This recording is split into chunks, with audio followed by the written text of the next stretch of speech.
this is the Leone Park Advisory Council. We are hosting this virtual talk. We had several things scheduled for last year that obviously didn't happen. But we're carrying on through, and we're thrilled to be offering this talk for this evening. Our advisory council is relatively new. This is like maybe 3 years old. And our goal is to connect people to Lake Michigan and the Lake Michigan coastline by offering various nature-related programming, and also to get that building fully utilized for nature programming. To that end, we have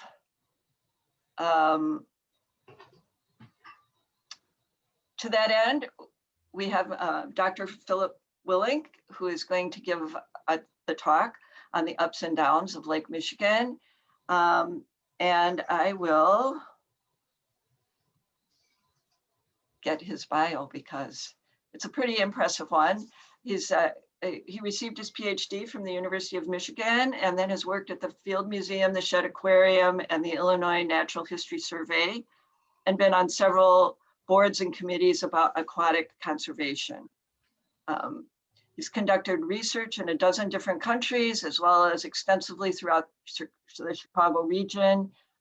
His primary specialty is fishes, more specifically how fish communities change over time and whether these changes are in response to natural or human-related factors, human-caused factors. This has resulted in projects on endangered species, invasive species, habitat restoration, and climate change. His professional focus has evolved into taking scientific research and making the leap to actionable conservation and management initiatives and policies.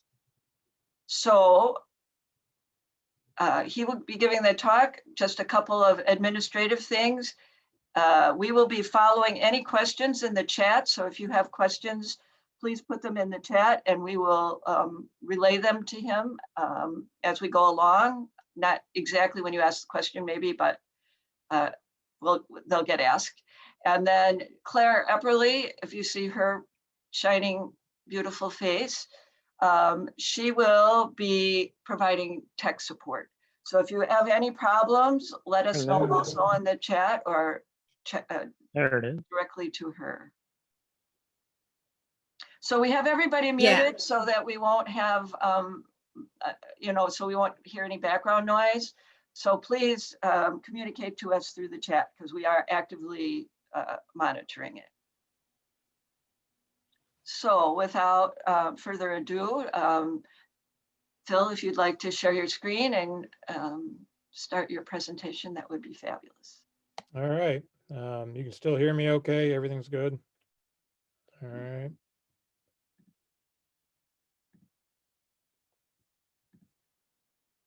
Is this working? People can see all that? You're still good? All right. So this is a really big topic. There's really no way to cover all of this in one presentation. I'm just going to sort of hit some of the highlights, give people some of the kind of basic information about what's going on, most notably related to water levels in Lake Michigan. And then we'll wrap up talking about some of the consequences of this. And hopefully, if you have more specific questions, you can ask those and then I'll try to address them at that time. Whoops, let's see here. Okay. All right. So just so that everybody is on the same page, we'll talk a little bit about context here. Here are the Great Lakes. We have Lake Superior up here, Lake Michigan, Lake Huron, Lake Erie, Lake Ontario. I'm going to guess a lot of you are pretty familiar with this. The reason I'm bringing, and of course, Chicago's down here. So most of us, probably all of us are down here somewhere. The reason I'm bringing all of this up is I'm going to say Lake Michigan throughout this entire talk, but from a sort of a scientific hydrological perspective, that's not completely accurate. Because technically speaking, Lake Michigan and Lake Huron are one big lake that's pinched in the middle. All right. So technically we should be saying Lake Michigan Huron, although people over here sometimes say Lake Huron dash Michigan through their local bias. But when you combine these two, both of which are top 5, top 10 lakes in their own right, you then end up with the largest lake on the planet in regards to surface area, and it's 4th largest in regards to volume. So it's a massive aquatic ecosystem we're talking about. It's also an aquatic ecosystem that is constantly changing and has been changing throughout its entire existence. And if we talk just about water level, here's one example. Up here, this is a stump on the bottom of Lake Huron at around 40 feet of water. And here's some tree trunks over here. None of these were dumped here. All right. They grew there. That is around 7,000 years ago. Lake Michigan was actually substantially lower than it was today. And there are actually examples of this in Illinois as well, in Lake Michigan, in around 50, 60 feet of water. I just don't have as nice pictures of the Illinois examples. So in other words, in times in the past, Lake Michigan was much, much lower, and forests were down in those depths actually, and prairie and all these other ecosystems. And we see here, if you go back 14,000 years, back when the glaciers were melting, there was a lot of up and down in lake level. At some point, it was very, very low. And then the forest I was talking about, they're somewhere around in this time frame. And then actually it was much higher for a long period of time, just a few thousand years ago, and it has sort of leveled off in more recent times. Now, even though it looks like it levels off on this graph, we still know that it goes up and down quite a bit. And we actually have some pretty good data on levels in Lake Michigan, water levels in Lake Michigan, dating back to the mid 1800s. So it's a pretty big data set. But we didn't really standardize these measurements until 1918. So in other words, we have a very good data set from 1918 to the present. So about a century of data. And here's an example of that right there. And one of these places to find this data is called the Great Lakes Dashboard, which is put out by the Great Lakes Environmental Research Lab. And this is an online website, free to use, very open, and it tracks lake levels basically up to the most recent month. So it's updated regularly for all the Great Lakes. So you can look at Superior, Michigan, Erie, Ontario, all these, and you can tweak these things. So if this is a topic that you find really, really interesting, I really encourage you to go to this website and play around with this data because there's a lot there. And the website in general has a lot more information. And for the rest of the talk, if you see this type of graph, I'm getting it from this particular website. So here, what we see here is the water levels in Lake Michigan going up and down over the past 100 years. And we can see that it's never the same. It goes up and down, wiggles all over the place. And that's sort of the first point that I want to make. The second point is that the record high over this time was actually here in October 1986. All right, number of decades. Some people may remember this. It was very, very high. We came very close to this mark last summer, but missed it by about an inch or two. All right, so it's very high right now, but it's actually been a little bit higher in the past. Record low was fairly recently. It was actually in 2013 in January, right down over here. And that's the record low. And one other point that I want to make on this particular graph is that when you go from the peak to the low, that's a difference of about 6 feet. So over the past 100 years, Lake Michigan has been going up and down basically within the parameters, the 6-foot parameters right there, and sort of kind of keep all of that in mind. Now, there's a lot of factors that are driving these ups and downs in Lake Michigan, and it depends on the particular time scale as well. I'm not going to talk about all of them today, but some things can be very short term, like storms, wind direction, high pressure, low pressure weather systems. Those can all drive these things. There's also very regular seasonal changes as well, but I'm going to kind of gloss over all of that and kind of look at a bigger picture. And in order to look at the bigger picture, we kind of have to develop basically a water budget for the lake. So we have to figure out where the water comes from and where it goes. And one of the places that the water comes from is Lake Superior. So Lake Superior is a little bit higher and it flows through the St. Mary's River, flows into the Lake Huron over here. And so this is a significant amount of input of water into Lake Michigan and Lake Huron. Some of the larger outputs are also some other rivers, most notably Chicago River. Now, there's been a lot of discussion and legal action and all kinds of other things dating back to the 1800s about the Chicago diversion, the Chicago area waterway system, and all that types of thing. But But this is one avenue where water in Lake Michigan flows through Chicago and into the Mississippi River.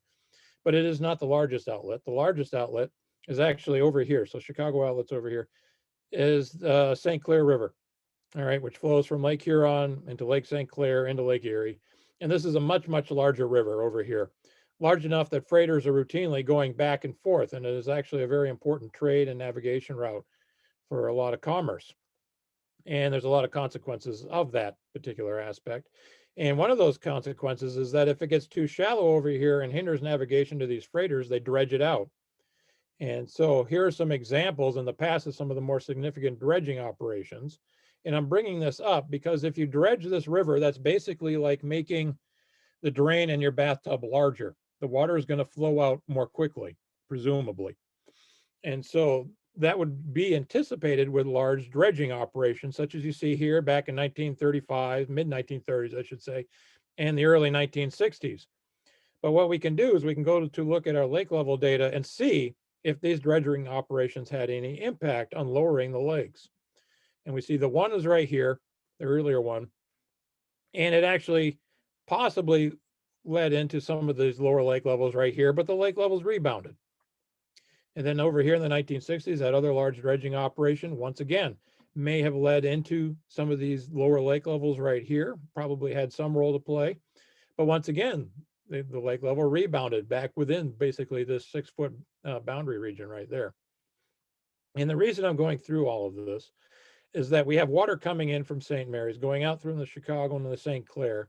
These are important and they sort of set a baseline water level, but they don't seem to be driving sort of the recent fluctuations that we see, all these ups and downs that everybody's talking about right now. All right, so they're important, they're part of the equation, not really driving it. Now, another factor that is potentially driving the equation is ironically glaciers. Okay, now it may seem a little weird that we're talking about glaciers and lake levels and all that sort of thing, but this is how the role they're playing today. And that these glaciers, at one time, the extent was much, much farther. It covered the entire Great Lakes region. And the height of the ice was, I don't know, quarter mile, half mile, mile, 2 miles, kind of depends on where you were at that particular time. Furthermore, this ice was really, really heavy. And it's so heavy, it actually pushes down on the Earth's crust. And it presses that down, at least the parts that are under the ice. Now, the parts adjacent to it that are not under the ice actually pop up some. So you can think of the globe or the Earth as like a balloon. And if you squeeze it in one part, another part sort of expands. That's what the glaciers were doing. Now, a net consequence of all of this, oh, and furthermore, as these glaciers melt and retreat, the Earth bounces back or rebounds back into its original position. And if it's under the ice, it pops back up. But if it's over here where it was pushed back up, it settles back down. And the sort of the end of that story is that here in the Great Lakes, the crust is going in two directions. Over here in the upper Great Lakes, it's actually going up as part of the rebound. And then over here, closer to Chicago, it's actually sinking.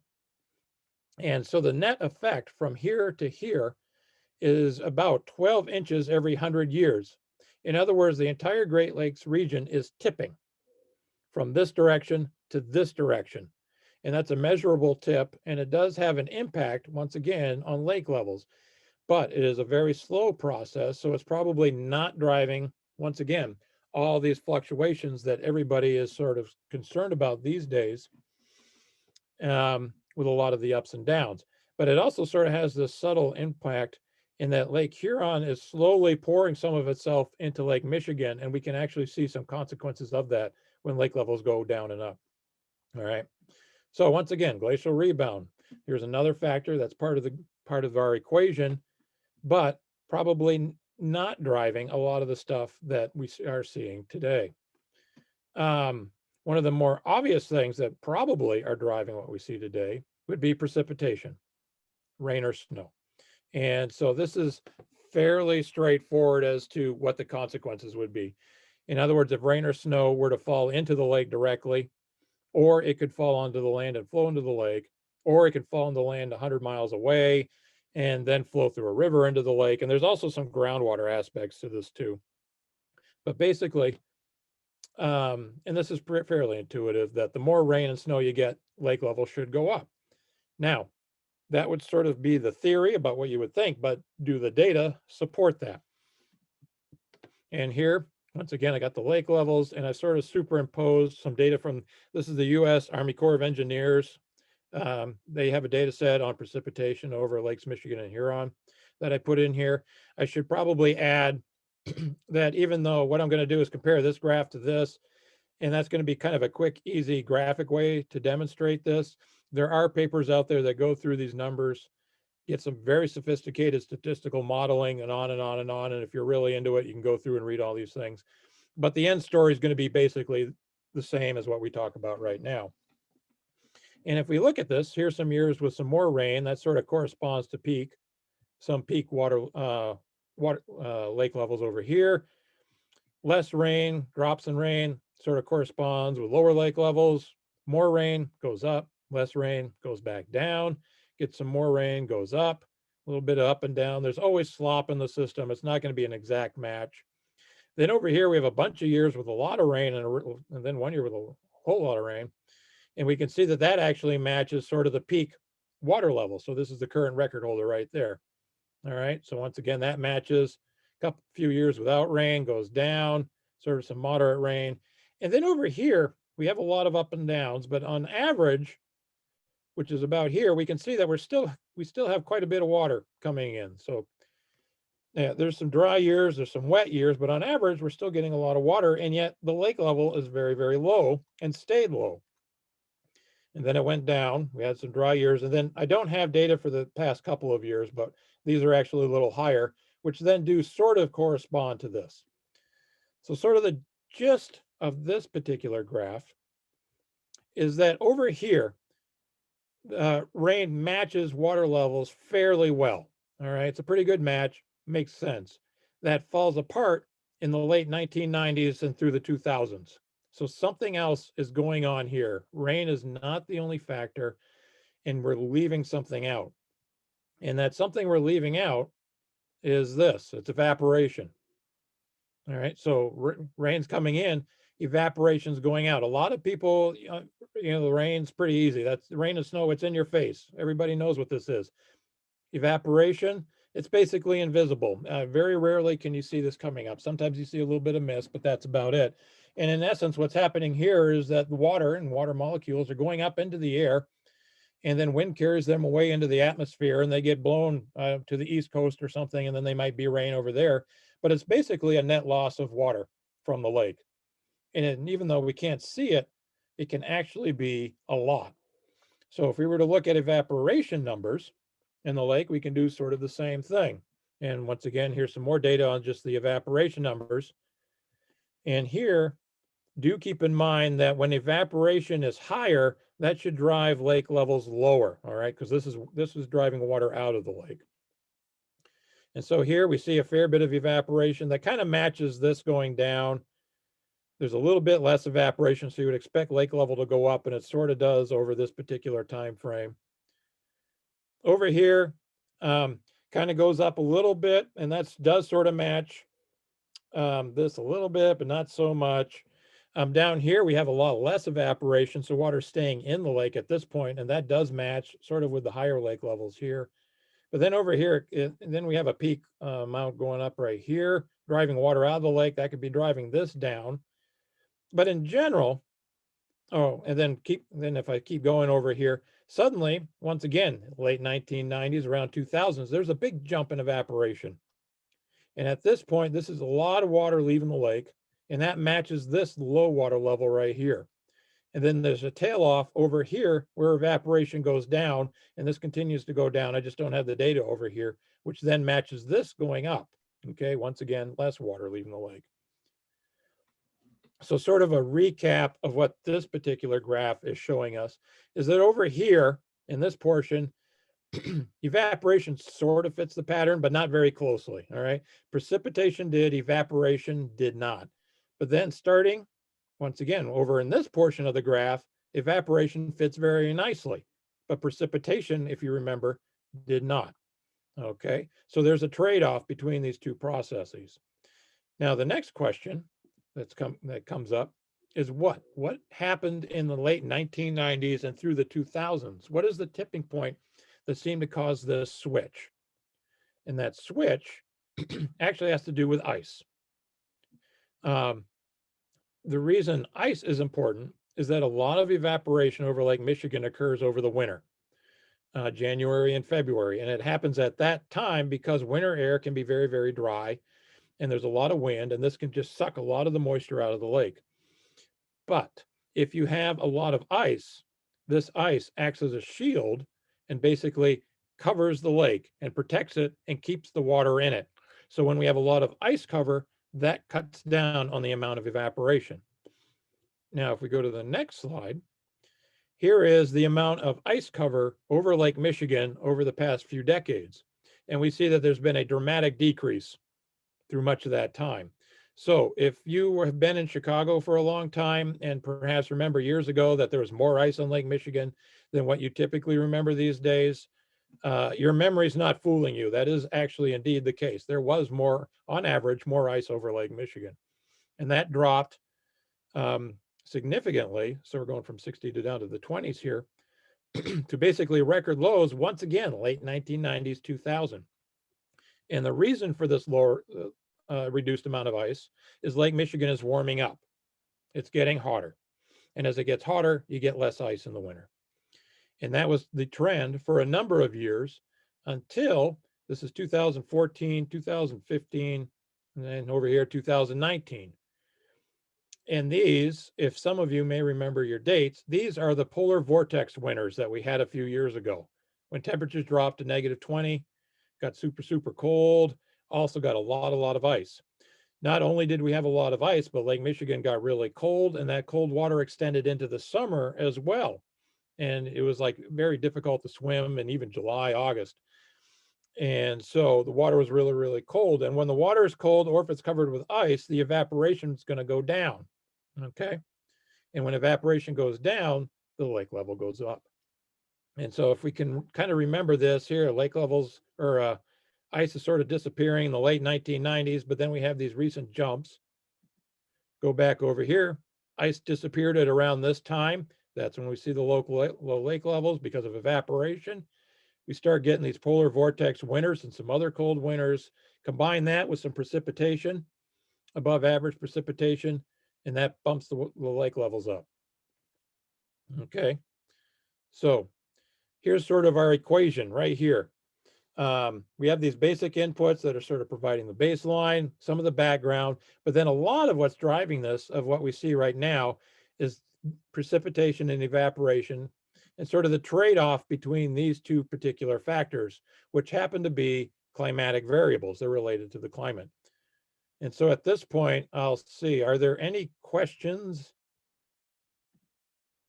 that I should answer right now, or should I keep going for a little while? Yeah, Phil, we have had some great questions in the chat. Two were related specifically to evaporation. What factors drive evaporation beyond temperature, and how is evaporation measured? Right, and those are actually, so one I alluded to a little bit. So the factors that drive evaporation are heat. So if it's warmer, you're going to get more evaporation. Air also drives, or air movement drives evaporation. So if there's a lot of wind blowing through, that'll do it. So kind of imagine you're in your kitchen and you drop a pan of water and you don't want to, you can mop it up for a little bit. But if you really want to get rid of that, warm up the kitchen and that makes it dry out faster, or put a fan on it and that will make it dry out faster. So those are the kind of the two basic factors that influence that. And more to the point, and another factor is the relative humidity of the air, which sort of sets up the capacity of how much water it can absorb. So if the air has a high relative humidity, in other words, it already has a lot of moisture in it, it will not be able to take up a lot of more moisture out of the lake because it doesn't have the capacity to do so. It's already basically full. But if the air is dry, then it's like a dry sponge and it can suck up even more water. So it's sort of the difference in, so relative humidity, movement of air, and temperature are sort of the basic factors. Evaporation is actually really hard to measure. And there are just now they're starting to get some really, really good measurements for that around the Great Lakes, where you can put up the various sensors over that. A lot of the data that they have and that you will see presented if you look into this is modeling, where they go through various factors, figure out how it works in a lab, and then sort of apply that into nature. The problem is the fit's not perfect. So these evaporation numbers should be taken as basically sort of a guide. If you were to look at some of the numbers I was presenting and it said 600 millimeters, don't believe that it's 600 exactly. It's sort of ballpark 600. So we can see that evaporation is going up and down and that sort of thing, but we don't have very, very good measurements of it, particularly in the past. We're getting better at it all the time because once the lake levels went down, 10, 15 years ago, it became apparent that evaporation was far, far more important than a lot of lake scientists were realizing, and that now they realize they need better and better data, so they're kind of doing catch up with that. Great, thanks. And thank you for everyone that's putting questions in the chat. We are saving them, but I think let's move on with the presentation and come back to the questions that have been submitted. All right, let's see here. All right, so precipitation and evaporation. I've sort of simplified it and boiled it down to these two factors. Once again, other things are going on, but we're going to just look at these two factors because they seem to be the most important ones. And both of these are climate driven. Okay, so now the next question is, what can we anticipate in the future? Okay, is the lake going to go up? Is it going to go down? I mean, everybody wants to know this because they want to make their plans. Well, as you may know, the climate is changing. All right, these are data. Happen to be data just for Illinois. Once again, you can find all of this is online. It's available. This is temperature over the past 100 years, and this is specifically just spring temperature. And we see that our springs have been warming up. And I think that if you've lived in the region for a while, you kind of have a sense of this. Summers, interestingly, are a little bit warmer now, but not as much. In other words, on average, our annual temperatures are increasing, but it is not evenly spread out through all the seasons. Spring and winter are warming at a greater rate than what we're seeing in the summer. Okay. Another factor that's happening right now is precipitation. We have more and more precipitation over the past 100 years, and climate models are predicting that we're going to see more of this in the future. This can be in the form of either snow or rain. It can be either one of them, all right? But in general, it's predicting more rain and snow in the future, more precipitation. And like temperature, it's not evenly spread out. A lot more of that precipitation is going to be in the spring, okay?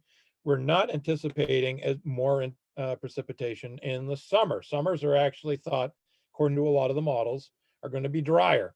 And once again, these are all models that are basing predictions based on a variety of factors. So kind of take the numbers with a grain of salt, but look at the general trends.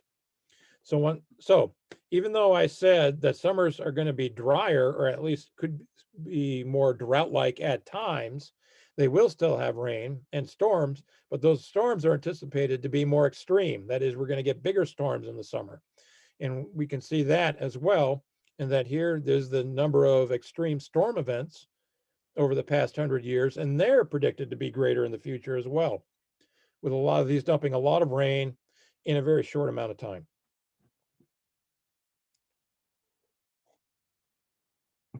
In these storms, they don't necessarily just have to be rain. They can have wind associated with them as well.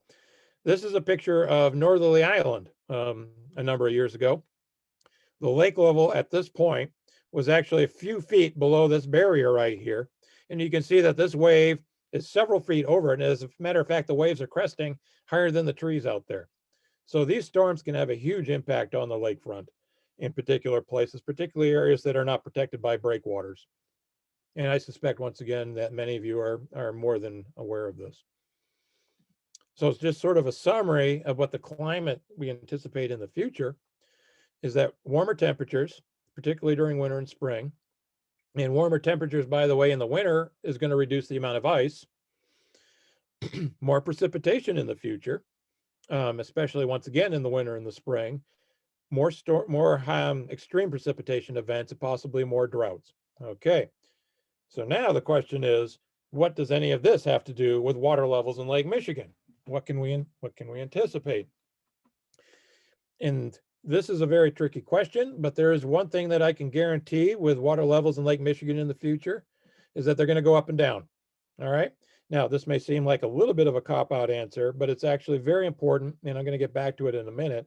But as regards as how far up and down, that all depends on the balance between precipitation and evaporation.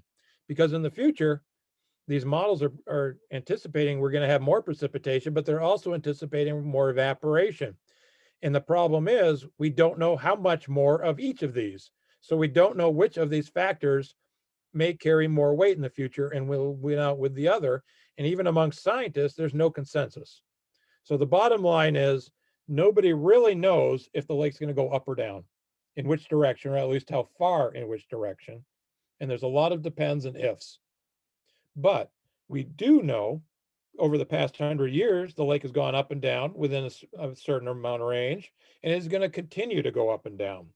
So if you are involved in any projects along the lakefront, not just in Chicago, but other areas as well, any long-term successful project basically has to have some type of resiliency factor built into it that incorporates high water levels and low water levels, not one or the other. You have to do both. And this is, you're going to have to do regardless of whether you have a sidewalk along the lake or a beach along the lake, or you have a water intake pipe or any of these other types of factors. Or even if you're doing a wetland, restoring a wetland along the lake, the question you have to ask yourself, if the lake goes up 2, 3, 4, 5 feet, where does that leave you? If it goes down 2, 3, 4, 5 feet, where does that leave you? Because that you just sort of have to plan for that. And I think that was a little kind of a short segment, but are there any questions sort of on this point in regards to future and climate change?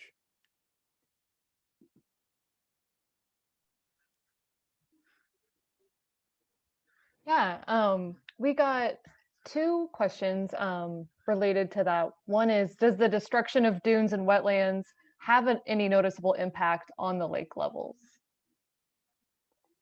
So you mean as if the shoreline is eroding or being destroyed, or interior, does that influence it? No, I would say no, that probably does not influence Okay. at all. It's Okay. sort of a separate issue. All right. And then someone asked, how beneficial are efforts to keep precipitation out of the lake? So rain gardens and similar efforts?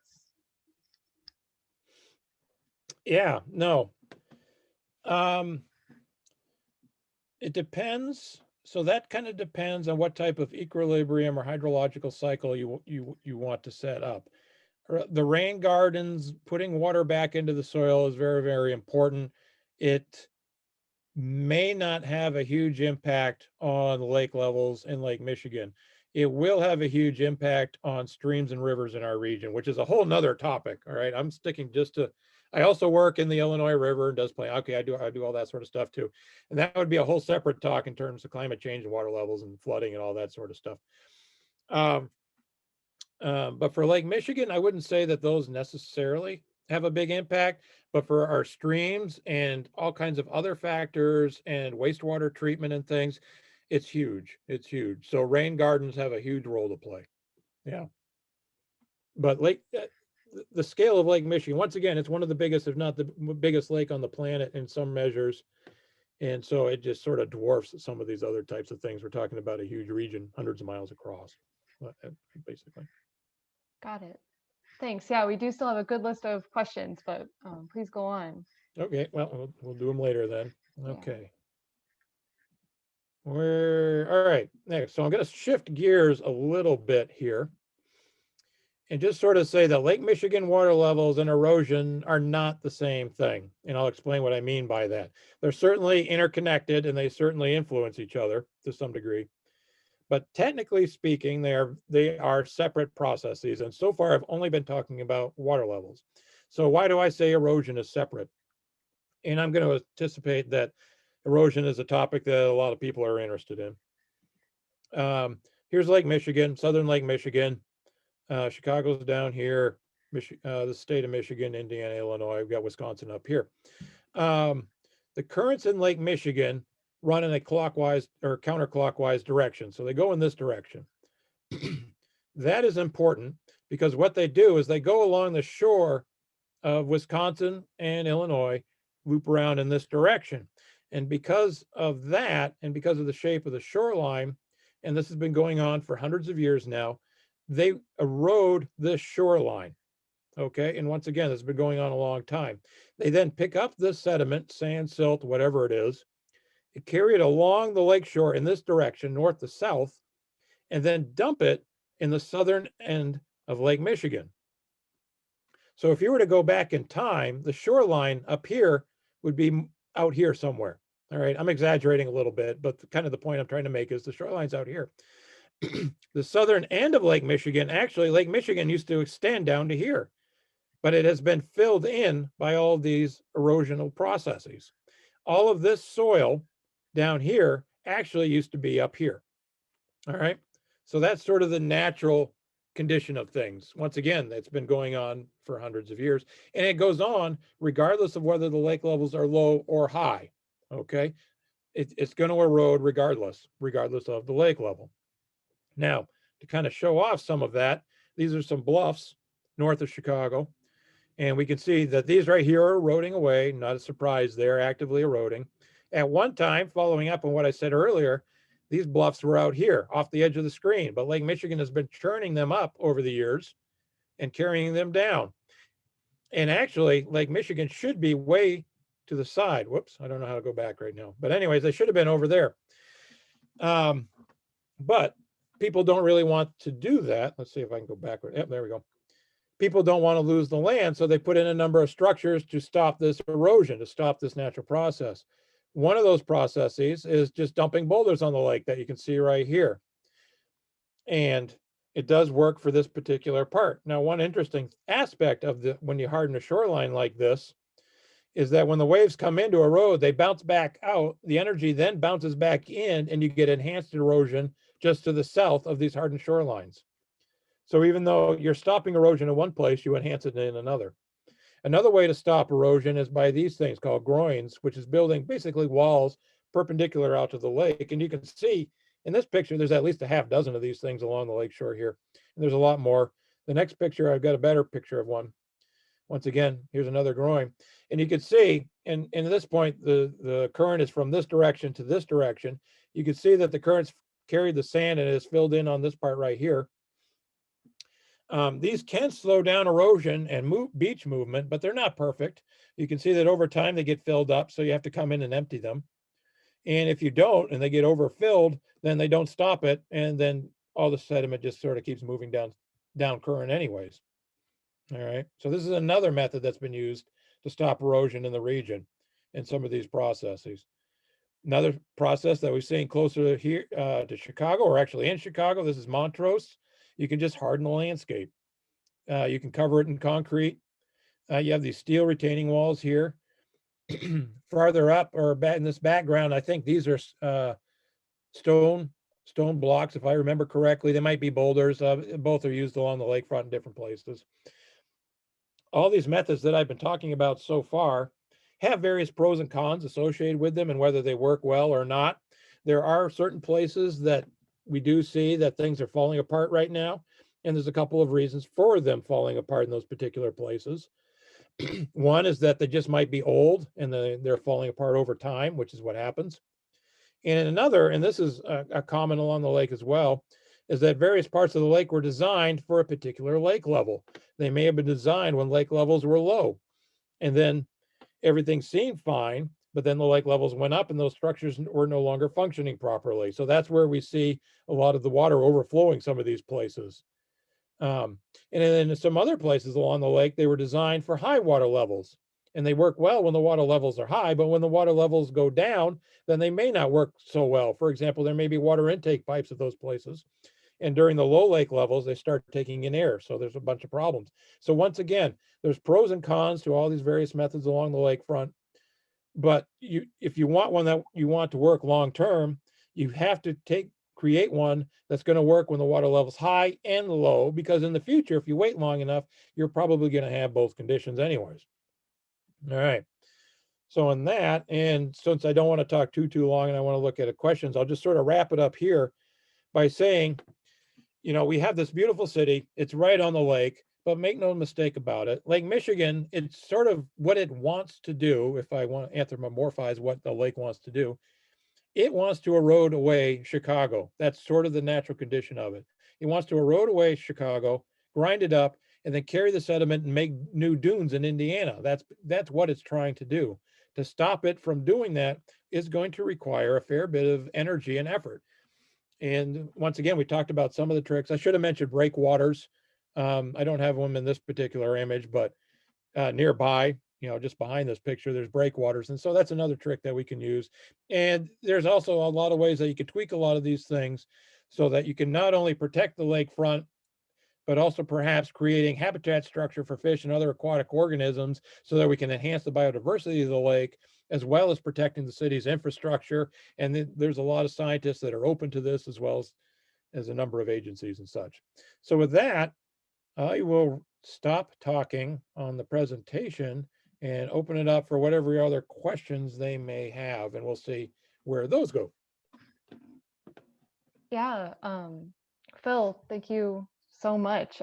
We have a heap of questions that have come in, and two folks want to know the answer to, are there any emergency procedures in place to increase the flow of the Chicago River, the St. Clair River, or the St. Lawrence Seaway, et cetera, to purposefully lower the Lake Michigan Huron levels if it were ever to get dangerously high? So in St. Clair, that would not be easy, at least in the short term. You could do that by dredging it, like we saw in the past, and that could draw down the water levels quite a bit. But that would take a lot of time. You'd have to go out there and actually dig out all that soil, so that wouldn't be hard.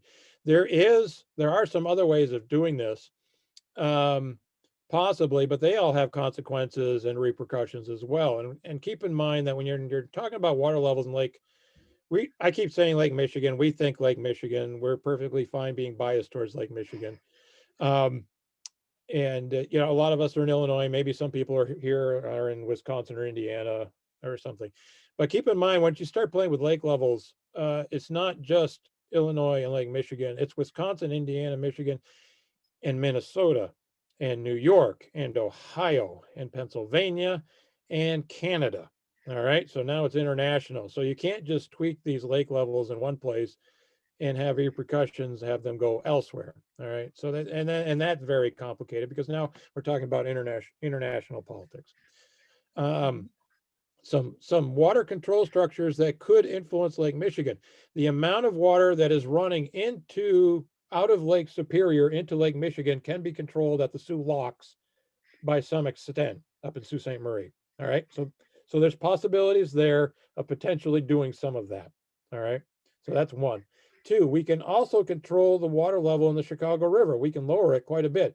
And if you live near the river and you pay attention, you may notice that the Metropolitan Water Reclamation District, before a major storm, actually drops the Chicago River water level so that it increases the capacity for the stormwater and to eliminate flooding concerns. So we can also control the water levels in the Chicago River. And yeah, we could potentially draw more water out of Lake Michigan. But then that water is going someplace, and then the people downstream may not want all this extra water going down, flooding their property in downstate Illinois and Missouri and Arkansas and the rest of the U.S. down there. So yes, there are artificial ways that we can control the lake level to some extent, not perfectly, but they're not so easy. Got it. We also got some questions related to lake life. So how, different levels affect lake life, and specifically if there's any research or evidence to estimate or quantify the impact of water level fluctuation on native finfish and shellfish in the lake. Yeah. I thought my talk was going to be too long, so I cut all those slides out. So I originally had them in there. So thank you for the question. I'll talk about that. So lake levels, once again, they're going up and down around 6 feet in Lake Michigan. Some models at one time were predicting the lake would go down by 9 feet. Some others are now predicting it'll go up a few feet. Keep in mind, Lake Michigan at its deepest is 900 feet deep. Okay. So if the water goes up or down 6 feet, 10 feet in a 900-foot lake, and you're a fish swimming around in 200, 300 feet of water, you're never going to know and you're not going to care. All right. It's not going to have an impact. And so most of Lake Michigan, there's just not going to be an impact on for lake levels on the creatures that are living in the lake, either on it or swimming around in it. And that's just kind of the way it is. There are some notable exceptions to this, though. Shorelines. So lake levels going up and down can have obviously a huge impact on shorelines, as we've seen on our beaches and sidewalks and a number of other structures. We don't have a whole lot of wetlands around here in Illinois for a number of reasons, but we have some, and they will have a huge impact on wetlands. That if they go too high, they may flood out a wetland, and if the lake levels go too low, they will dry out a wetland. If the lake levels change slowly, these wetlands can adapt over time, both the plants and animals, but if the changes are too quick, they may not be able to. The plants and animals that could adapt more quickly are the ones that are typically more generalist species, more hardy, and not our more sensitive species. So the endangered species tend to have a harder time with these quicker changes. So rapid changes in the environment are going to be harder on the more sensitive, more endangered types of species. Furthermore, there's also a concern that if there's a lot of rapid changes in lake levels in these wetlands and the native species are struggling to catch up, some species that may do really, really well are invasive species. So this may actually make the landscape more feasible for a lot of invasive species to move in and take over and get a foothold in a lot of places where we don't want them to. So when we're talking about lake level and climate change and all those types of things, most of the plants and animals and whatever in Lake Michigan are not going to be impacted by these lake levels. The ones near the shore could be. Now, I am not talking at all about water temperature changes. Water temperature changes will have a much bigger impact in the future on the plants and animals living in Lake Michigan than the water levels going up and down. Great, thank you.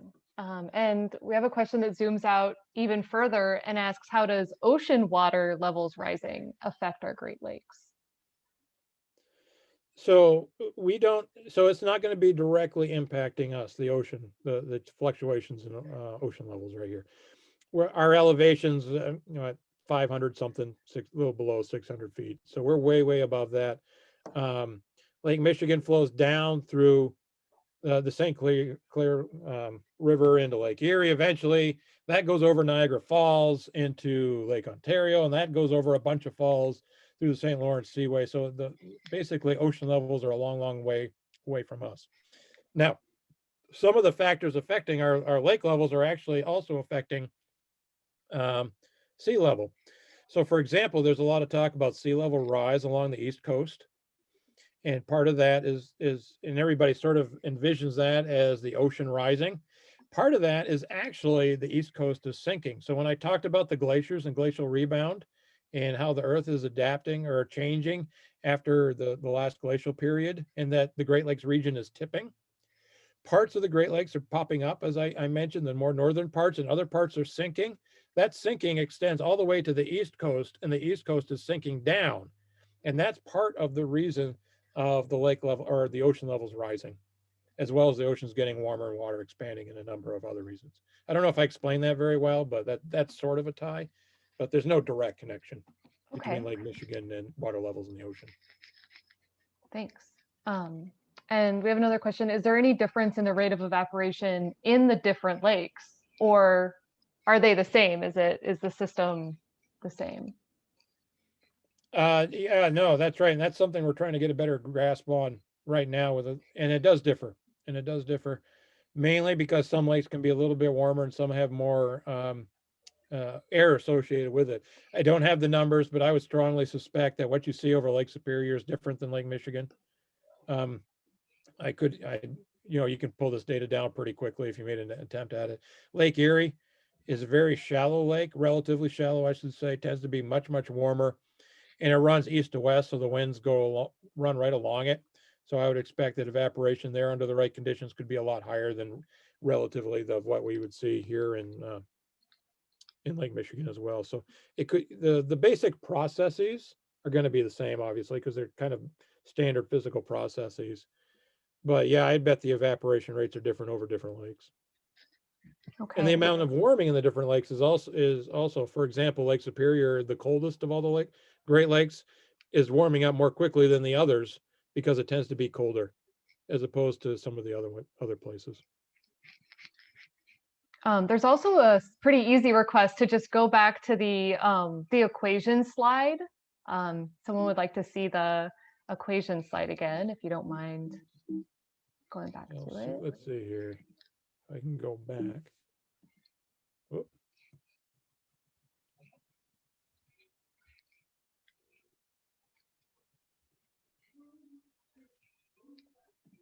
That the one? Yeah, I think so. So maybe we can just leave that up and make sure that person gets another good look while we talk through the next question. So based on the factors you're describing in the equation we just pulled up, are there areas around the Great Lakes that are more likely to be resilient with regards to the lake level and climate change? I don't know if this person is like looking to move out of Chicago, but Yeah, and there is, and it depends on, well, it depends on what you're looking for as well. I mean, if you're okay with your beach eroding, then, then you're going to be fine in some places. Whereas if that's a major factor to you, then that's going to be less so.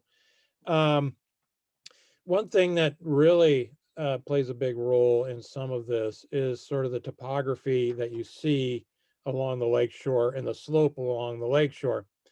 So for example, when water levels were low a few years ago, most of the complaints were coming from like Lake Huron and some other places like that, where their beaches were, for example, they may have had a 50-foot beach, the lake level dropped and they had a 200-foot beach. Basically, Lake Michigan, Lake Huron was disappearing from them. They had to walk that much farther to it because they had a very shallow slope. It was very, for every 100 feet, it only dropped about a foot, okay, or something like that. Whereas in other parts, like around here, we have a pretty steep slope along the lake. So if the lake level goes up and down, we actually don't notice it as much around here because of how steep the slope is. And what I mean by that is if the water level goes up, I'm going to just sort of make this up, it depends on where you are, but the water level goes up around here by about a foot or down about a foot, your beach may grow or shrink, might be 10, 20 feet, okay? Go to some other places in the Great Lakes, and if the water level goes up or down a foot, your beach is going to change by 100 feet because it's much more shallow. And so those places tend to see the impacts much, much more so than what we do around here, where it's much, much steeper. Does that make sense? It's easier to draw that out than I think to explain it. But so in that respect, it does sort of matter. Another one kind of depends on what the shore is. If you have a rocky shore that is relatively high, then the water can go up and down and you won't really see much of an impact. Whereas if you have sand, then obviously you do see a lot more impact, particularly through erosion. So it depends on the sediment and the slope. We also got some questions about getting our water into other places. So one of these questions is, are there any nearby regions that need fresh water, such as for agriculture? If so, are there any plans to divert lake water to those areas? And a similar question we got earlier was related to sending water as far away as the Southwest US during high water periods, and if there would be an environmental impact of basically selling and shipping off the water. Yeah, so this has been discussed for years and years and years and years, and it is a source of huge arguments. And if this is something that interests you, there's a book by Peter Annan called The Great Lakes Water Wars. It's a really, really good book. And he's a really, really interesting guy. And it talks all about water being diverted in and out of the Great Lakes and the history of that and some of the aspects of that. And in short, it's been talked about. It's been talked about piping water all the way to the Southwest. It's been and outside the Great Lakes and that sort of thing. But there's a huge amount of regional pride associated with the Great Lakes region. and they don't want people taking too much of the water. They want to control this particular resource, and they're afraid that people will take too much of the water. At least that's been a fear in the past. So all the states got together and looped in Canada with this as well, although the legality of enforcing this internationally is a little different as opposed to just within the United States. And they formed something called the Great Lakes Compact. And this compact basically says water can't leave the Great Lakes. All right. If you're a community outside the Great Lakes, you don't get Great Lakes water. And that's about it. There's sort of semi exceptions that people sort of talked about. For example, if you have a Pepsi or a Coke company and you bottle a bunch of water and you sell it someplace else, is that exporting water? Sort of is, but okay, all right, that's a little bit different as opposed to piping it or sending it somewhere. So basically, water is not allowed to leave except under certain circumstances. There's only a few exceptions. The most notable one is the Chicago River, which went through court cases for decades and decades and decades to get where it is right now. And it is allowed a certain amount of water that can leave, and Chicago cannot go above that amount. And it's actually right now well below that amount. But tied in with the Chicago situation, there are communities outside of Chicago that get their drinking water from Lake Michigan, even though they're outside the Great Lakes watershed. And that sort of falls under the Chicago diversion section and is sort of brought in under that particular clause.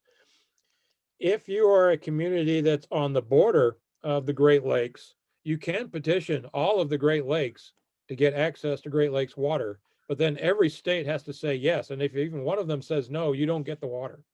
All right.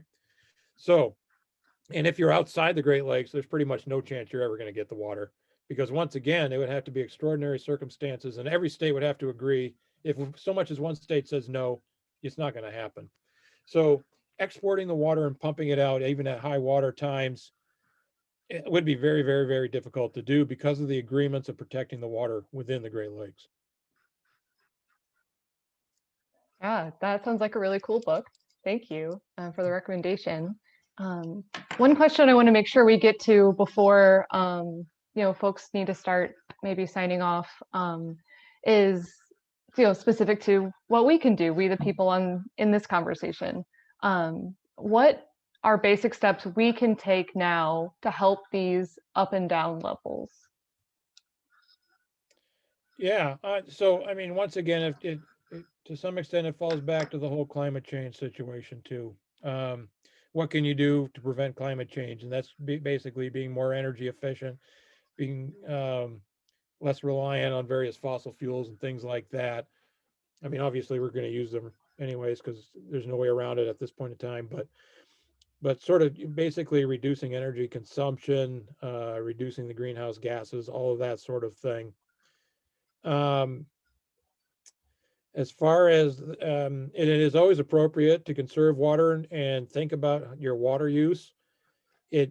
This is one of those situations where what you may do may literally be just a drop in the bucket, but every drop matters. The idea behind the rain garden, even though I said it doesn't really matter a whole lot with water levels in Great Lakes because it's so big, it does matter a huge amount for streams and things, and will have a positive impact on the Great Lakes in general. And so I would encourage all of that sort of type of thing.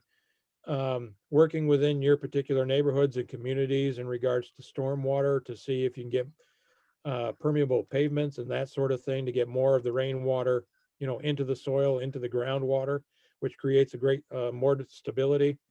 That's one of the things we're really, really concerned in the future is that we're going to see these wild fluctuations with a lot of rain coming down quickly and a lot of flooding, but then at other times it's going to be really, really dry. And one of the best ways to mitigate against these fluctuating situations with too much rain or too much water and too little water is by getting it into the ground and recharging our aquifers. So I'd highly encourage you working with your neighborhoods in any ways that you can of getting more water into the ground that way. Now, obviously, I don't want you to flood basements and things because you need to be considerate of that, as I do have a basement that floods, so I can be sympathetic to that whole situation. But once again, that's another type of thing that we can do, but it's just sort of the general climate change types of things. And then once again, if you're involved with anything along the shoreline of Lake Michigan with any of these plans, just keep in mind that Lake Michigan changes all the time. I'm routinely reviewing plans projects along Lake Michigan. And my number one criticism is if the water goes up or down, where does this leave you? Because most of these plans are so fixated on static water levels or very few changes in water levels. You need to think more dynamically and then, move on from there, basically. And if we can think more dynamically and take into consideration that Lake Michigan is always changing, then, we won't have as many problems, hopefully, in the future. And if we could tie in some ways to increase habitat and biodiversity, then being a fish biologist, I'm always pushing that angle as well. Great. Another question that relates to, what people are doing is what are current, this is expenditures. So they may be asking more specifically about money. I would frame the question a little more broadly and just say, what's currently being done to address lake erosion, what agencies are involved. So if you can just tell us a little bit more about, work being done. Yeah, so I'm not going to speak for any of them, but I'll tell you what sort of some of the things that are going on. So for example, some of the shoreline that's collapsing, I know the Army Corps is going in and rebuilding some sections of the shoreline. The city of Chicago obviously has a role to play with a lot of this. The Chicago Park District sometimes finds themselves involved with a number of these projects as well, since they sort of oversee the land along that aspect of it. Typically, the Illinois Department of Natural Resources is going to be looped in at some point in regards to some of these types of projects. And so those are kind of the three main agencies that I think are going to be involved with this. Some of the research that is going on, like up in the in the state park farther north, is the Illinois Natural History Survey is involved with some of these shoreline erosion and sediment moving things. Some of these plans, more regionally, maybe the U.S. Geological Survey, USGS, is also involved with a lot of the lake level stuff. Their involvement may be more lake wide as opposed to just Chicago focus, but they're another resource that's also involved, along with a lot, for example, monitoring like the movement of sand along the lakefront, which is something I didn't really talk about much except with the currents and things, but that's another situation that's being monitored and modeled and studied. Those are the primary agencies, I would say. Okay, thanks. Well, we still have more questions if folks would like to stick around for them, but and maybe we could put up the information about the Leone Beach PAC in case people want to check out our social media for recordings. There's already been a number of requests for that. Yeah, if Phil quits sharing, I can then put it up. And then we can swing back to a few more questions if Phil is up for it.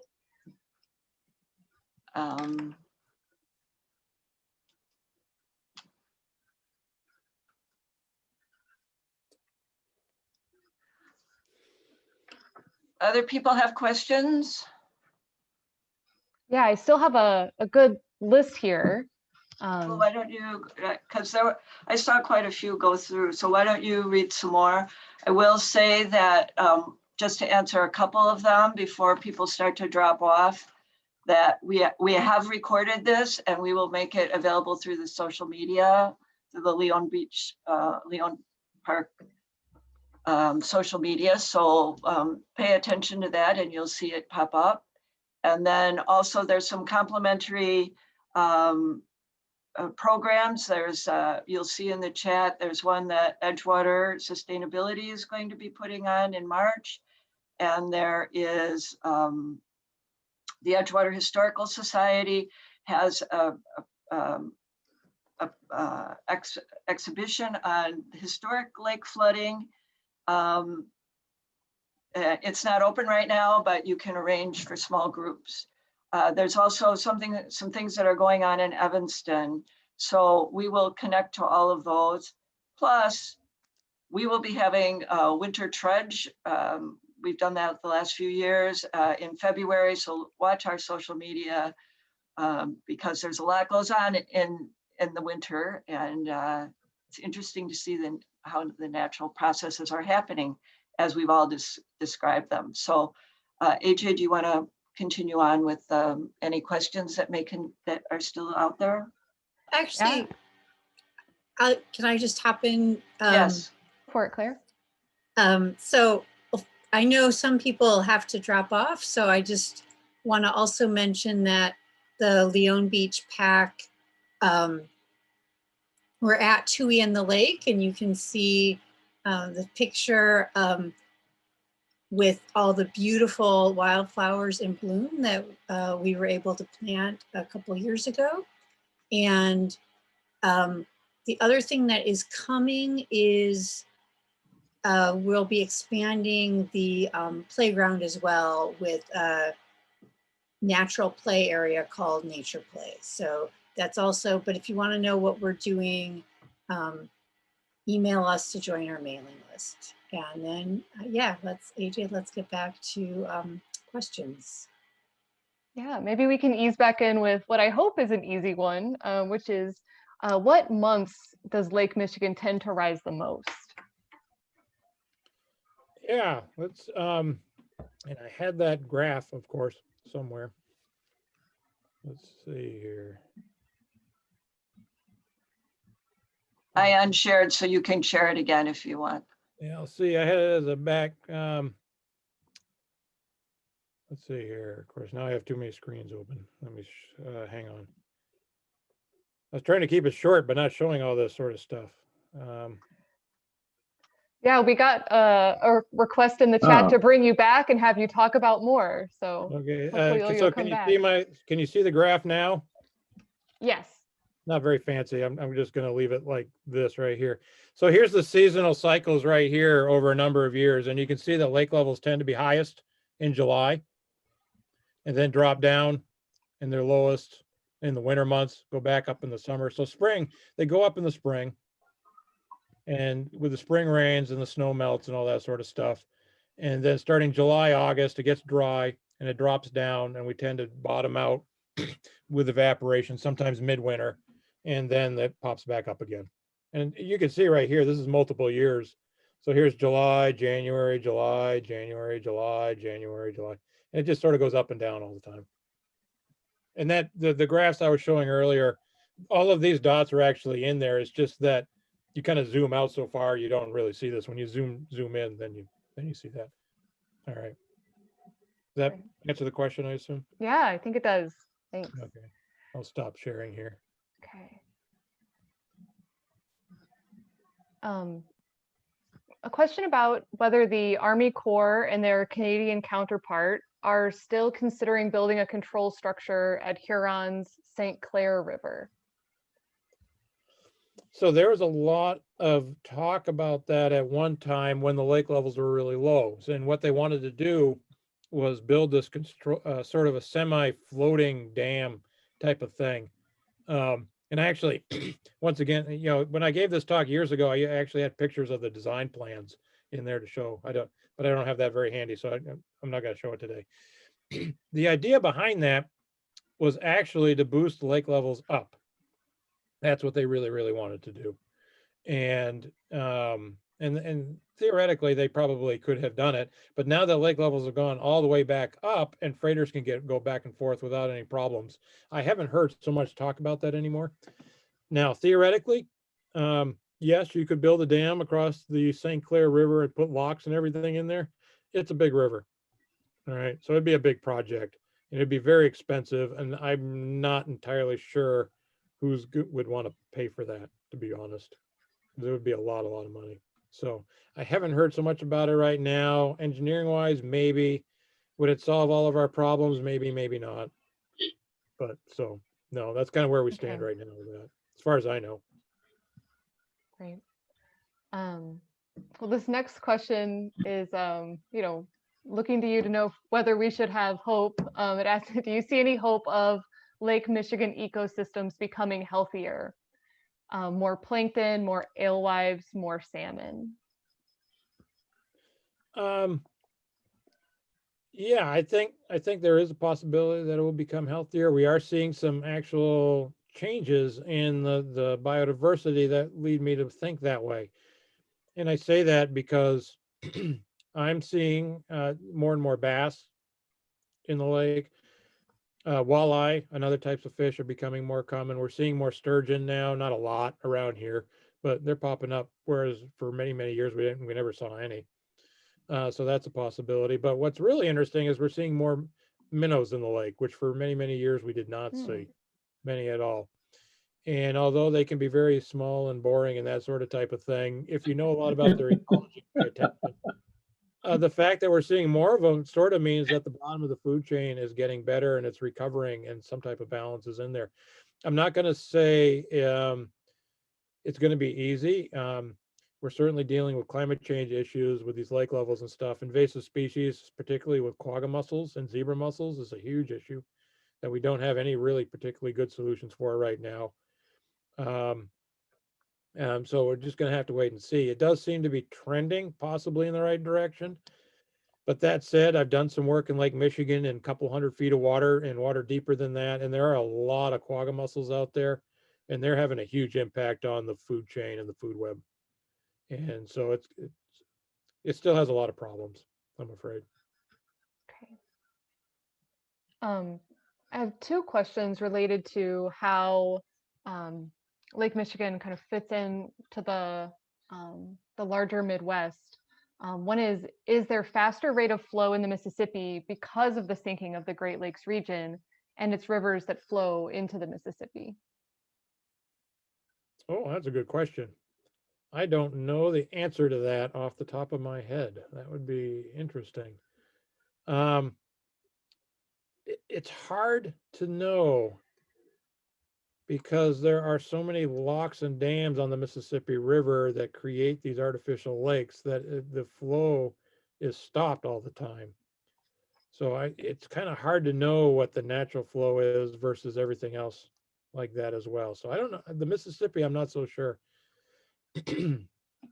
Parts of the Des Plaines and the Illinois are certainly impacted by the outflow from Lake Michigan in that way. And it kind of depends on how much water we're pushing out at any particular time influences that. Now, to further confuse this issue, and actually, I think I may have had one slide that may have shown this a little bit or not, but a lot of people, for many, many years, I mean, for like thousands of years, Lake Michigan actually emptied through the Chicago River into the Mississippi. That was the natural outlet, or at least one of the natural outlets. And so a huge amount of water went pouring out of there. And if you've ever looked at sections of the Des Plaines River down near Lockport and Joliet, you can actually, you'll see a valley. That valley was carved out by this massive river that emptied Lake Michigan. And so that was sort of the natural situation. The current or semi-current situation of Lake Michigan being separated from the Mississippi is more relatively recent, more recent, at least geological time. And so, and by reconnecting it or by creating a connection, we're sort of recreating this historical connection there. And it just sort of highlights how much we've changed the landscape around there. So I guess I don't have a good answer about whether the flows are changing because of all that sort of stuff. That's interesting. I have to think about it, maybe look into it, but I don't have a good answer right now, to be honest.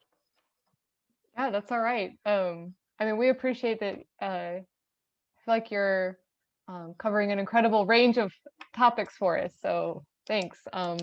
People were immediately concerned with more fish questions. I'll just throw a couple out there.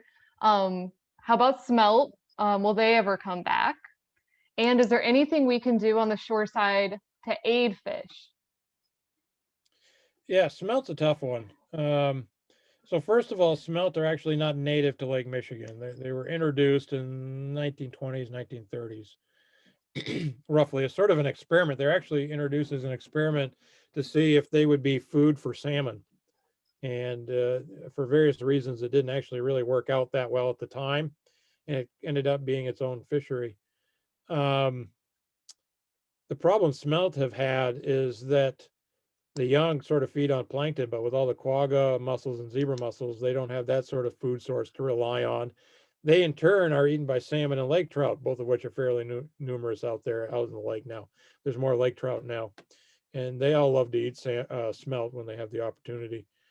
And so they're sort of getting hammered from both ends. They don't have enough food, and then they're getting eaten in the process. So around here, it's been quite a while since I've seen a smelt around here. I'm curious if anybody else has seen one. It's probably been a few years. But I have seen smelt in Lake Erie recently because of projects out there.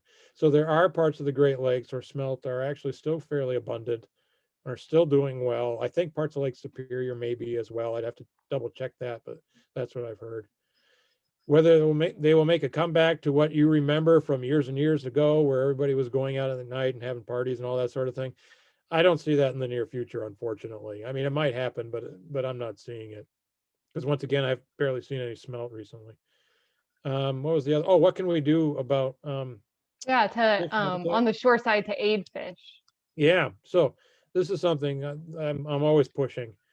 A lot of our lakefront right now, so our sand beaches, the sand beaches are fairly natural. They may not seem it when they're kind of stuck in Chicago in their confined spaces, but that's sort of a natural habitat. What's not natural are steel retaining walls, and that's terrible habitat for fish. They don't like that very much. And even the big boulders typically are not particularly good habitat, which form up a lot of our breakwaters because the spaces are simply too big. But through a number of projects, I've actually done a project on the south side of Chicago on natural shoals, these rock outcrops. Um, and that's a whole nother talk, but basically looking at these places, and a lot of fish live there. And they seem to live there because there's a lot of little nooks and crannies of different sizes for little fishes to live in, and other critters like crayfish and things like that, and aquatic insects. And these little fishes come in to eat it, and then the big fishers come in to eat it. And they seem to be these kind of an oasis, these places right here. And it's largely because their structure of rocks with big and small spaces between them. And so something I've been pushing, and a lot of other biologists in the region are open to this, is that if we are doing any work on the breakwalls or anything else like that, if you could insert some type of structures in there instead of big boulders, filling in those spaces with smaller things as well, so that you can break up the waves, protect harbors or whatever, but also create more habitat. And so I really push for that type of thing along the lake as well, because once again, the big boulders that typically get dumped there and these straight walls are not great habitat, but there are alternative ways to protect the shoreline that can create smaller spaces that can then be home for a lot of these aquatic organisms. So I would really push for that type of thing if you ever have that opportunity. And even if you have a very small space to work with, if you do this, you will probably see fishes responding to that type of place. They just need the habitat and the protection because Lake Michigan is rare. It's very big. It's very open. And when the waves come in, they need some type of protection. Offer that type of protection, and then you can get a lot of fish. Oh, yeah, I could hear you talk about that for a whole other presentation. Thanks for sharing that. We did get a question about something even smaller than fish, which is, it seems like the water has more bacteria issues when the lake levels are low. Is that true, or is that just my own bias? It's true.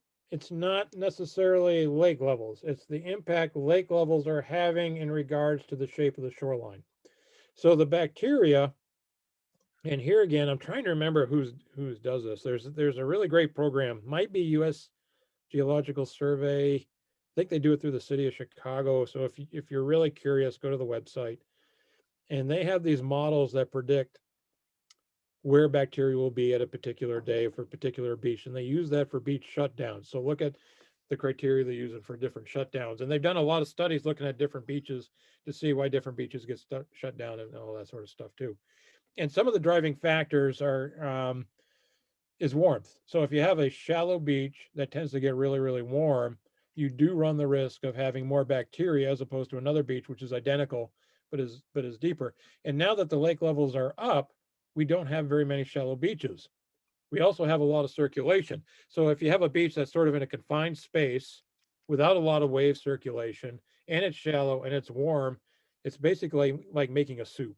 Okay. And then the bacteria is going to really like that. There's a bunch of other factors that tie into it as well, like bird droppings and garbage, and whether the sediment is being stirred up and all these types of things. But basically, if you have a confined area that's relatively shallow and it warms up, that will promote bacterial growth. And that's where you're going to get some of these beach shutdowns. And when lake levels are lower, more of our beaches were in that basic configuration. Now that the waters are higher, water's moving around more. It's also a little bit colder, and so we're seeing less of the bacteria issues. Got it. Well, since we've had, about half of our participants drop off at this point, I'd like to, Anne, if you could just stop sharing, maybe folks who are still here, I want to make sure that your questions get prioritized.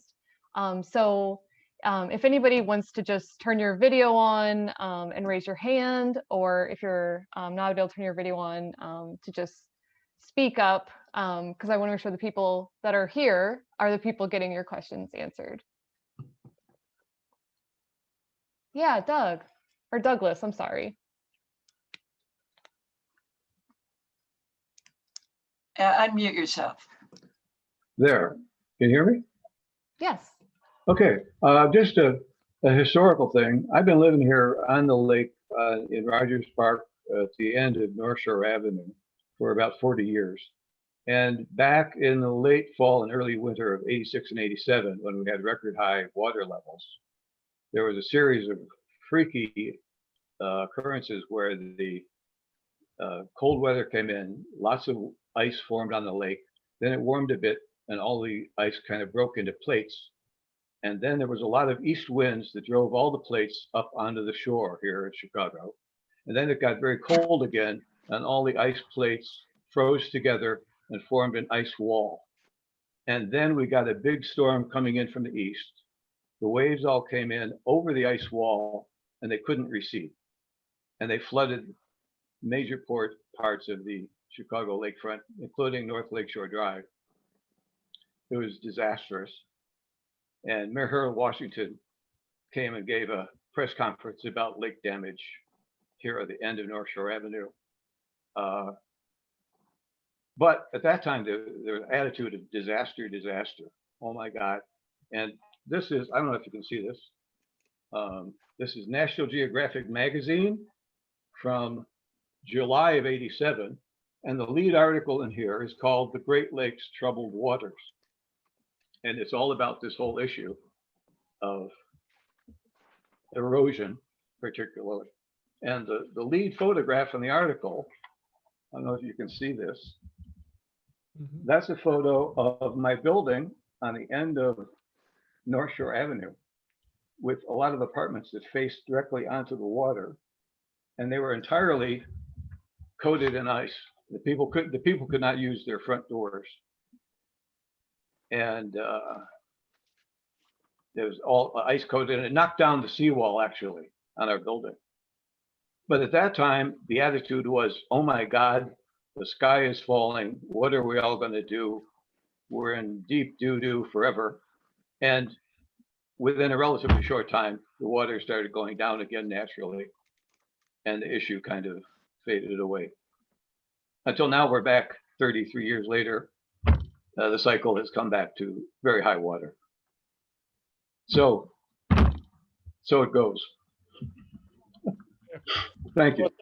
Yeah, no, so that's actually a very common situation that I face all over the place with a lot of other types of issues. And flooding's a really good example too, is that when a river floods, everybody panics and they're all going to do something about the flooding, and then the flood goes down and then nobody does anything because the flood's down.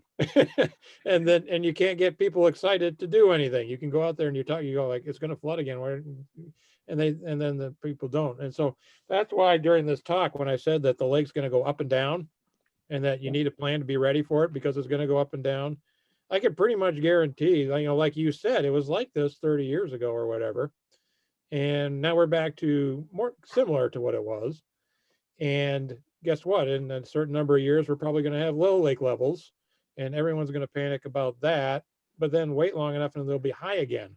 So that's why when anyone does any projects now, at least ones that I review, I'm like, if the water goes up, what do you do? And if it goes down, what are you going to do? Because it's probably, you're going to be faced with one of those two extremes. And those are great pictures. So did your building actually do anything? Yes, they had to replace the wall. We have a private walkway that runs along the lakeshore. And it had a brick wall next to the sidewalk. And that was replaced with a reinforced concrete wall that was anchored, anchored down into the foundation. the brick wall had not been anchored, so the brick wall was knocked flat Yeah. completely Yeah. by the. Yeah, no, I believe it. I've seen ways, certainly. Yeah, that straight. was it. It was in early February of '87 that nasty set of circumstances. Yeah, and Yes. that sort of thing still happens around the Great Lakes. You know, as you say, you need a particular set of circumstances, but pay attention to the news and you'll see these giant ice walls in certain places, sometimes taking out houses and things like that. So it still happens, but you know, it's just kind of sporadic here and there, these giant ice walls. Yeah, John. Hi, thanks. This was an outstanding presentation. I'm the guy with the Edgewater Historical Society who was kind of plugging our exhibit. We actually put the exhibit up about a year ago when the lake levels were really, really near their all-time highs. And we revisit everything that happened back in the 80s and what happened in the aftermath. There were a number of commissions that were put together. There were a lot of community charrettes that were conducted on ways to try to protect the lakefront. A lot of reports came out of it, and we document all that stuff. A lot of the more ambitious stuff never has yet to happen, but there was a lot that was done over the last 20 years under Daley with regard to rebuilding the revetments, a lot of the revetments along the shoreline of the city. I would say at least 2/3 of it was rebuilt. And we talk about all that as well. But this program today was really fascinating. If you ever want to come over to the museum and see the exhibit, like I said, we certainly happy to make private appointments, and we're hoping by the spring we'll have the museum open again. We're over at Ashland and Balmoral, just west of the Andersonville Commercial District. And Phil, if you'd be willing to do your program again later this year, I love it. I've been trying to put together a panel with some of the surviving members of some of those commissions that were formed back in the late 80s to study the lakefront. Former Alderman, Lincoln Park Alderman Marty Oberman kind of headed up the biggest of the initiatives on behalf of Mayor Washington. And we're hoping to get him to come out and talk, and just a number of other people who were involved.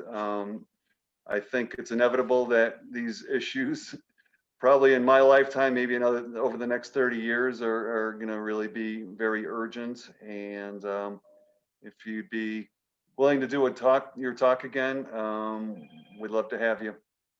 Yeah, no, I'd be happy to do so. You can reach out to me. And you know, it's just to kind of put it into a bigger context. It is very easy to come up with a plan. It's very hard to pay for these plans. Sure, absolutely. You know, and just so that everybody's on the same page, these plans, they're millions. They can be tens of millions. Some of these Billions. yeah, they're expensive. So to be fair, it's not easy to do these types of things, and they typically are done piecemeal. But things are being done right now. You know, for example, I can think of one on, like I mentioned, the Army Corps is shoring up something along the south side of Chicago right now, and they basically have to because the lake is only 50 feet from Lakeshore Drive. So they have to do something to fix that, or it's Lakeshore Drive is going to get washed away, that type of thing. So, and I forget the budget. It was on the news about a month ago, so they were talking about it, but it's millions. I mean, it's expensive to do these types of things, but it is something that we have to do. And I didn't also mention this, but there's some talk that the Lake Michigan and weather sort of goes through these 20, 30-year cycles. And so we do see these patterns repeating again and again and again. And it's not always entirely clear why. Maybe some meteorologists or climatologists have a better idea why, which is once again, you know, ties in with the previous person talking, saying, yeah, this happened in the past. Then you go on to this other thing. But, you know, as another spin is, you know, a few years ago when I did water level talks, everything is about how Lake Michigan was going to dry up because it was super low. Right. And we're talking about dynamiting Calumet Harbor so the boats can get in and out and all these types of things. And As now a follow-up to what Doug was talking about earlier with the National Geographic from '87, there was another National Geographic, I think from like 2011 or 2012, Yeah. about the crisis of the low lake levels.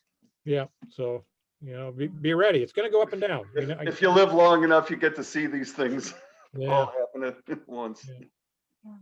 Yeah, Well, I'm gonna take the prerogative of taking the last question for myself, which is just Philip, for folks who have been, really excited by this topic and this conversation. What's like, you shared some books with us earlier, but what's like the thing they should close their browser and like go read? What's a recommendation you have to leave us with? Oh, so I know. So once again, if you liked the idea of water diversions and everything about that sort of topic, which sounds dry, but actually the book Great Lakes Water War by Peter and it's ANIN. I hope I'm spelling that correctly. It's a great read about the Great Lakes, and various aspects of the Great Lakes. If you're interested about sort of more general natural history stuff of the region and Lake Michigan, and this is a bigger book, I would go to The Natural History of the Chicago Region by Joel Greenberg is a good book. He has a chapter on Lake Michigan. That one's really interesting. But he covers all kinds of other stuff as well. He's actually more of a birder than anything else. If you really want to look at lake levels and the history behind it, that website that I talked about is super easy to use, very intuitive. The Great Lakes dashboard shows these water levels going up.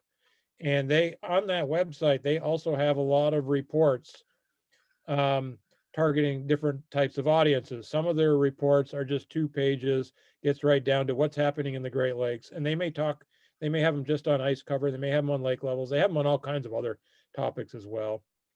Or if you're a real diehard, they have the scientific papers with a bunch of numbers and statistics and stuff, which most people don't particularly care to read, but those are on there as well if you really want to do that. So I guess I would point you in those particular directions for that type of thing. There's a really nice walking tour brochure of the lakefront, and I wish I could remember who put that out. It's more centered towards downtown, and I can't, I wish I could remember the name of it now. But it does a great job presenting sort of the geological history of the lakefront, where we are, and then places like that, and then where we are today as well. So some neat things like that. So I guess those are off the top of my head, some recommendations. Thanks. Yeah, and if you think of the walking tour later, just email it to Ann and we'll make sure it gets sent out to folks. Yeah, I'll try to figure. Was it Dennis McClendon by chance? It could be. He's got a book coming out on the lakefront. Yeah, that might be. And I think it's different. I think it was like a state geologist, and maybe it was Chicago Park District did it or something. I can't remember now. I'll have to look for it. Make sure it's like a free PDF online or something like that. Great. Well, I want to thank everybody for joining us, and particularly for Phil for giving such a fabulous presentation. As I said, we did record it, and we will be providing it through our social media. And as there are things coming up, we're going to have the winter trudge in February. Nature Play is going around where the playground is now. That's going to stay, but we're going to add on Nature Play. And as everybody has seen, we're naturalizing the shoreline all along the lakefront there. So thank you all for coming. Thank Dr. Willink for his presentation, and I hope you all have a very good evening. And pray for ice. Thank you. Thank you.